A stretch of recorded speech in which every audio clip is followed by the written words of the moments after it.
Uma terça-feira que vai marcar a história da humanidade. Desvio de dinheiro leva banqueiros para a cadeia.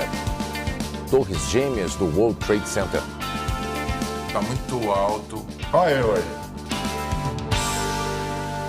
Se nossa celebração aqui dos 70 anos de televisão tivesse bolinho, os seus 24 anos à frente do cinquentão Jornal Nacional o habilitariam a soprar as velhinhas. O que certamente faria no tom certo. Nem mais, nem menos, sem adoçar o brigadeiro, numa paráfrase aqui de João Cabral de Melo Neto. William Bonner, onde está você?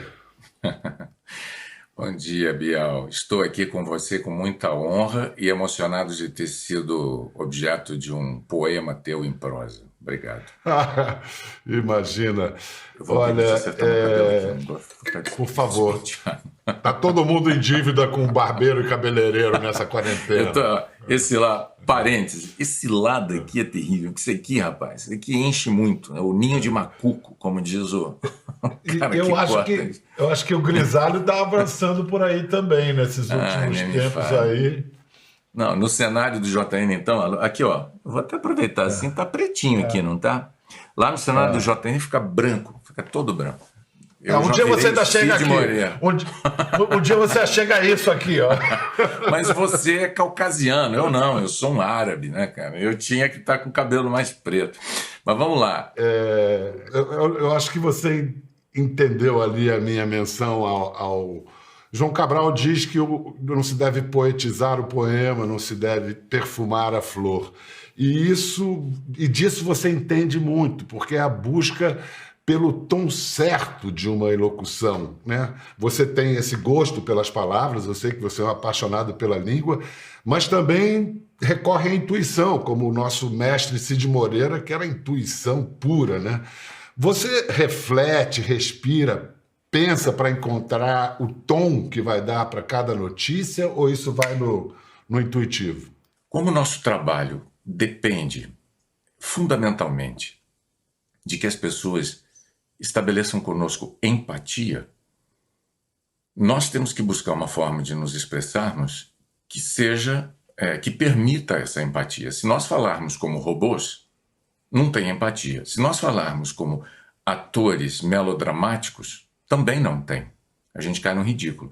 Achar o equilíbrio entre uma coisa e outra, a não ser que você tenha nascido para fazer isso na sua vida, e definitivamente não é o meu caso, eu apanhei muito no início da minha carreira para encontrar um tom, e eu te digo que até hoje, Pedro, eu não estou brincando, eu até hoje busco esse tom. Na cobertura atual do coronavírus, eu estou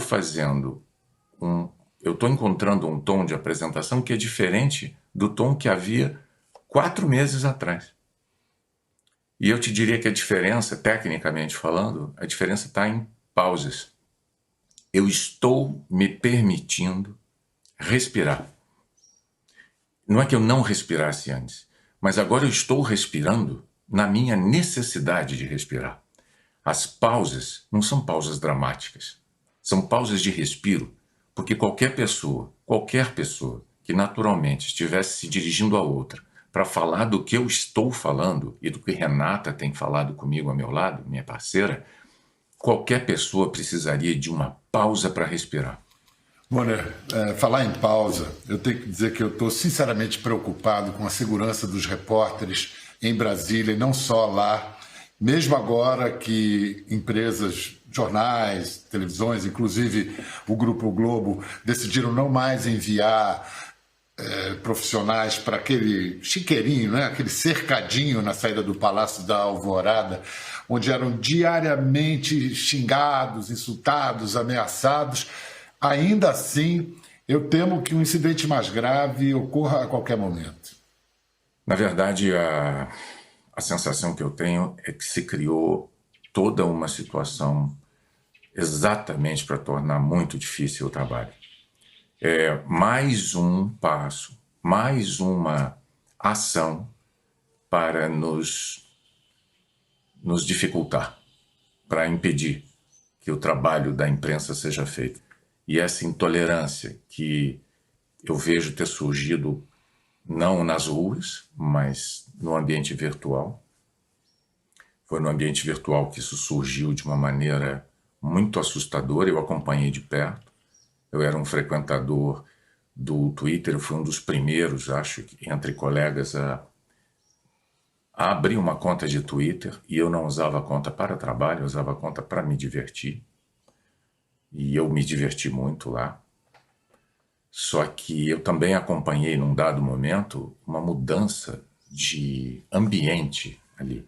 O que era diversão, e diversão boba, diversão infantil mesmo, em muitos casos, e portanto, especialmente divertida, o que era diversão foi se transformando no que eu chamo hoje de campo de batalha. É um campo de batalha.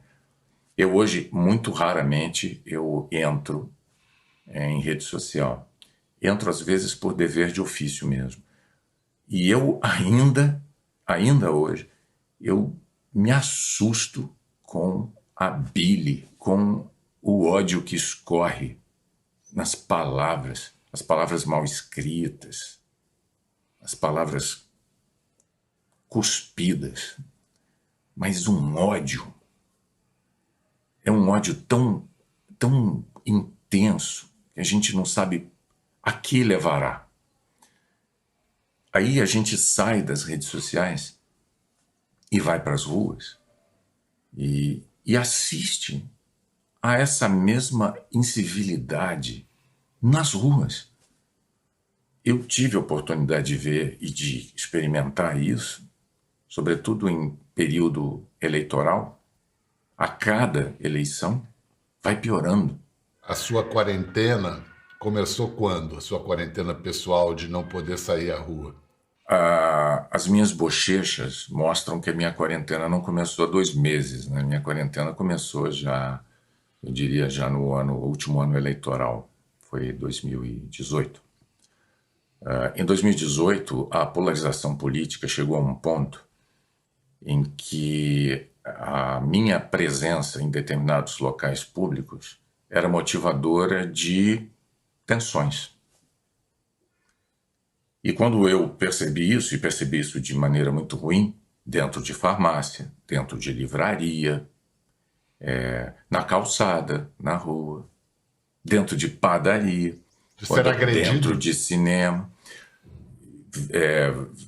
verbalmente agredido, insultado, desafiado, dentro de uma padaria, numa manhã de sábado, no bairro da Lagoa, numa padaria, uma cidadã embriagada, às 10 horas da manhã, ela se viu no direito de não apenas me insultar em público e aos brados, mas ela fazia isso a 1,5 palmo de distância do meu rosto. E eu não posso reagir a uma coisa dessa. Tudo que eu posso dizer é: faça isso, não faça isso. E as outras pessoas em volta num constrangimento atroz, um constrangimento assim que não tem fim.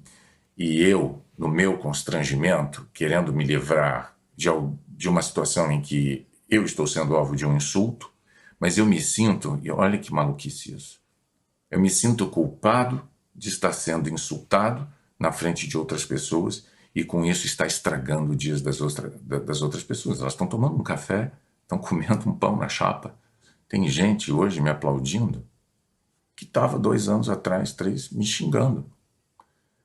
E pessoas que hoje estão me xingando, 2, 3 anos atrás, batiam palmas. E eu falo de mim, mas eu não estou falando só de mim, eu estou falando de toda uma categoria profissional. É óbvio que eu tenho consciência de que eu sou um símbolo, né?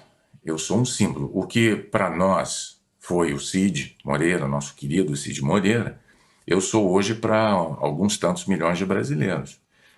Um brasileiro que tenha hoje 30 anos de idade, eu diria até mais, eu diria 34 anos de idade, tinha 10 quando eu entrei no JN, eu sou o JN para essa pessoa. E se eu sou o JN, eu sou o jornalismo da Globo. Eu sou a Globo, eu sou o jornalismo, eu sou a mídia, eu simbolizo muitas coisas para muitas pessoas que não me conhecem. não sabem quem eu sou. Uma vez me perguntaram, quando eu frequentava a rede social, qual é o William Bonner real? É o da televisão ou é o da rede social? Era o da televisão. O da rede social, o que não está nem na TV nem na rede social, o filho da Dona Maria Luísa, o Dr. William, o pai de trigêmeos, o amigo, o colega de redação, o pereba no jogo de futebol. Eu sou esse cara aí. Eu sou esses caras todos aí. Mas as pessoas não sabem. William, você falou dos seus pais, que você os perdeu num intervalo muito pequeno de tempo. Foi o seu pai, depois foi sua mãe. E isso, o fato de você ser o rosto de uma instituição, acabou interferindo profundamente na sua vida, nesse momento pessoal de perda de pais. De que maneira? Qual foi assim esse preço pessoal? Você pode contar para a gente? Olha, vamos lá. Quando meu pai adoeceu, meu pai convaleceu de uma doença aí durante 3 anos, mais ou menos, né? E quando nós percebemos que não ia ter jeito para ele, estava piorando, foi no início de 2016. Eu tomei a decisão de ir todos os fins de semana do Rio para São Paulo para ver meu pai. Só que já era um momento muito difícil. Pegar avião naquela época já estava difícil, você corria muito risco, sendo jornalista, de ser alvo de hostilidades e de humilhações. Então eu passei o ano de 2016 indo para São Paulo em todos os fins de semana, até a morte do meu pai, de carro. Porque não dava para pegar um avião. E aí minha mãe adoeceu. Minha mãe adoeceu, descobriu uma doença, teve um diagnóstico de uma doença também muito parecida com a do meu pai no finzinho de 2018. E aí eu passei aí todo fim de semana para ver minha mãe, de carro. Eu e Natasha.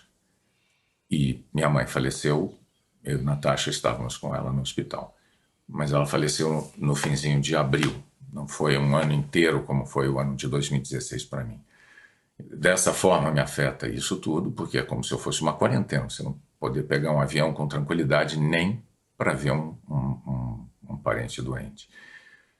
E afeta os meus filhos e afeta todos nós. Meu filho foi alvo tem sido alvo de estelionato há 3 anos. Ele sofreu um acidente de carro e quando ele sofreu um acidente de carro, alguém, acho que um bombeiro, pegou a habilitação dele e botou na internet.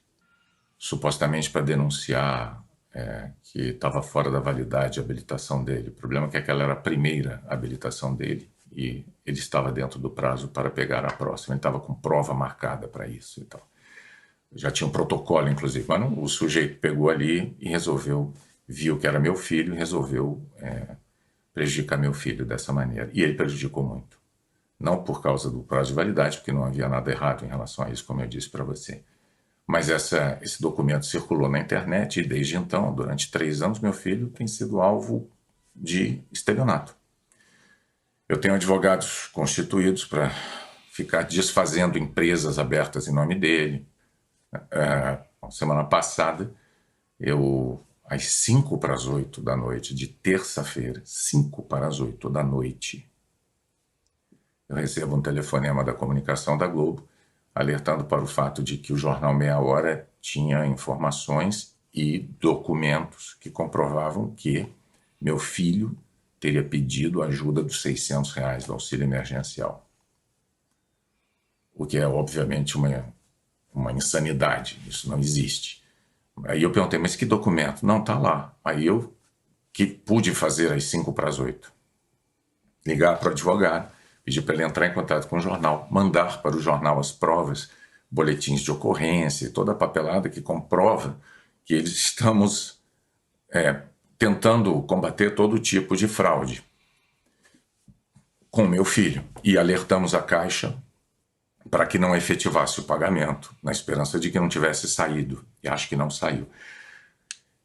Para que a gente também soubesse o que estava acontecendo, avisamos a Caixa. É uma fraude, Vinícius tem sido alvo de fraudes há 3 anos, etc. E tal. Bom, terça foi isso, o jornal, muito corretamente, na quarta não publicou, porque viu que estávamos dizendo a verdade, mas o jornal também, muito corretamente, foi investigar em Brasília. E o que aconteceu foi que na quinta-feira de manhã, o meu filho já estava recebendo insultos em rede social. Não tinha saído uma linha na imprensa, Bial. Ninguém tinha publicado. Mas ele já estava sendo insultado.